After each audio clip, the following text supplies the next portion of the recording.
So the arrangements are all very externally very nice. Why? Because the better the arrangement, the better the quality of the sense gratification that you can have. So they are very expert in external sense gratification. They are very expert in sense gratification by arranging everything in a very attractive way. Now, not only that, they also give various kinds of interpretations. Now, of course, that kind of culture has pervaded India also. Now, Indians have also a lot of philosophy. Now, we have to adjust philosophy also. You have to engage in sense gratification and you have to adjust all the philosophy also that we have. So, the Indians will come up with a lot of nice philosophy also, in addition to all the arrangements for sense gratification. India is, of course, almost half a century behind the Western world in terms of, but we are quickly reaching there. Soon India will also become like the Western world. But then, like I said, we also have a lot of philosophy of karma, philosophy of renunciation. These things are all very strongly embedded in the Indian culture. Now, these things also have to get adjusted.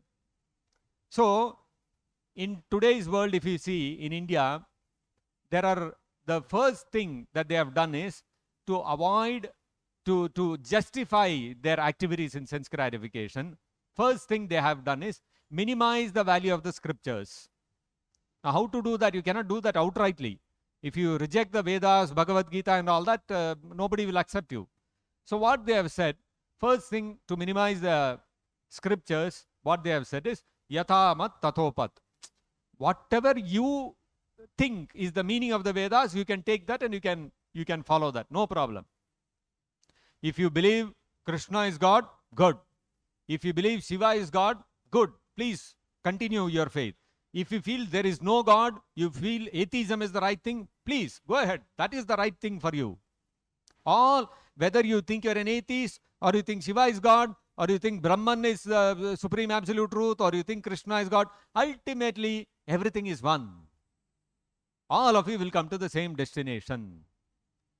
This is what the philosophy, first thing that they have done to minimize the scriptures. So when you say like this, then you don't have to go by the meaning of the standard meaning of the Vedas.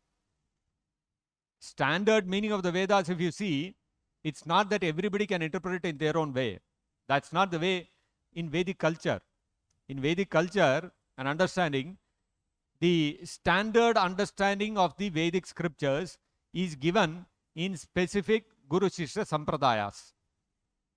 The Kumara Sampradaya, Vishnu Swami Sampradaya, Madhva Sampradaya, or the Brahma Sampradaya, and the Sri Sampradaya. These are the 4 bona fide Sampradayas in which standard way of understanding the Vedas is given. Now what they have done, they have said, no, you don't have to go by all this. Whatever you think is right. So everybody gives his own interpretation. So to justify my action, I'll give any damn meaning to what the Vedas are saying, and that is correct according to me. If we go and tell them, no, this is according to the Shastrik conclusion of the Parampara system, this is the way we have to understand. Okay, that you take, for no problem. You follow that, I'll follow this. Both of us are going to the same destination.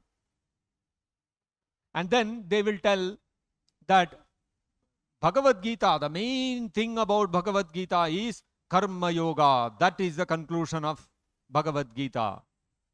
Why so much emphasis on Karma Yoga? So because you can very easily misinterpret it. And what they will say, how you are saying Karma Yoga is the most important thing. Yes. That is why you see 3rd chapter, 4th chapter of Bhagavad Gita and all, Krishna is talking only about Karma Yoga. So Karma Yoga is the most important thing, and I am a Karma Yogi. I follow Karma Yoga.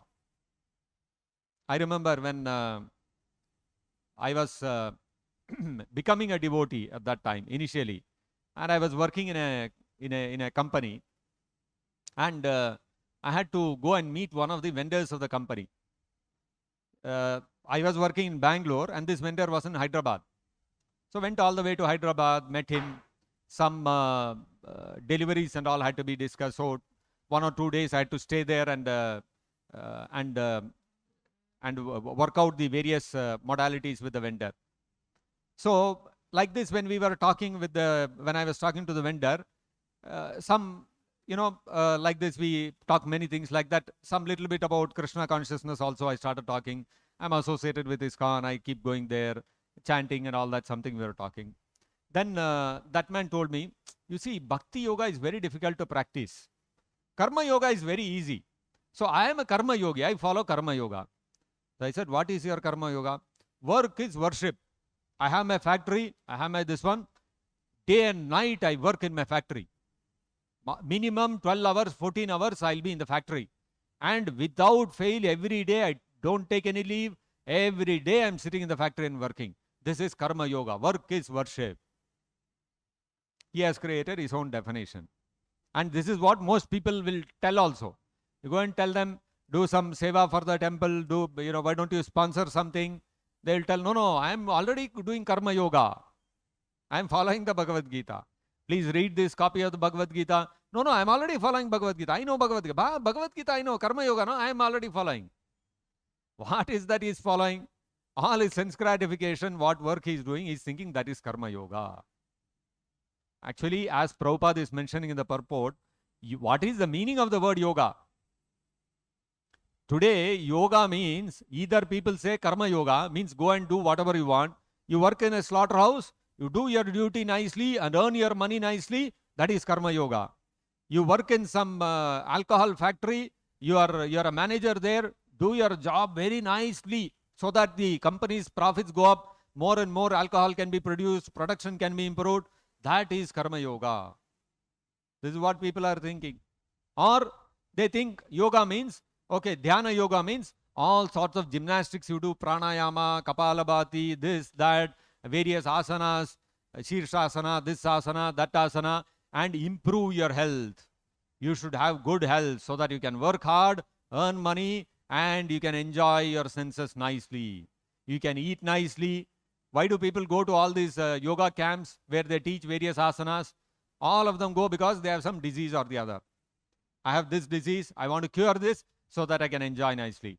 My stomach, my digestion is not okay, go and learn yoga so that I can eat nicely. Or somebody is healthy, he goes and practices yoga so that my health is maintained, and even in old age, I can enjoy my senses strongly. I can eat nicely, I can have sex, I can do this, I can do that. All my sense enjoyment, to facilitate that, I'll follow yoga. Suppose for a moment, if these asanas which are there in Ashtanga Yoga, suppose they did not have any physical health benefits, how many people would have followed? Today, there would be no Yoga International Day. Nobody in the world would have followed. Everybody today thinks yoga means, asanas means health. Health has to be maintained. This is people's thinking. This is how the demons, asuras are. Everything they take it, make it cheap, and they make it how to use it for sense gratification. That's their whole goal. Whereas the real meaning of the word yoga means to connect, to add. Connection or adding to what? Not to your health and to your physical well-being. That is not yoga. Connection or addition to the Supreme Personality of Godhead. Yoga is a process meant to connect you to the Supreme Lord. That is yoga. And when we say Karma Yoga, Dhyana Yoga, etc., those are processes by which your connection with the Supreme Lord should get established. Simply going and working in the factory or in the office is not Karma Yoga. That is your livelihood you are doing. You are earning your livelihood.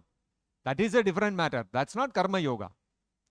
Karma Yoga, Krishna explains in the Bhagavad Gita, Yastvi indriyani samyamya manasarabate Arjuna karma yogaihi karmendriyaihi karma yoga masaktaha savishishyate.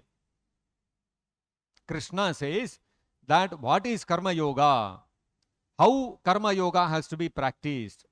Krishna says that Estu Indriyani Manasa Niyamya Arabate. First thing in any yoga practice is Indriyani Niyamya. You have to control the senses. You have to restrain the senses. You cannot allow the senses to indulge in unlimited, unrestricted sense enjoyment and practice yoga. It is not possible. If we have to practice any system of yoga, first step is we have to restrain the senses. We cannot allow the senses to go freely and engage in whatever sense gratification you want. No, absolutely, all types of sense gratification has to be stopped.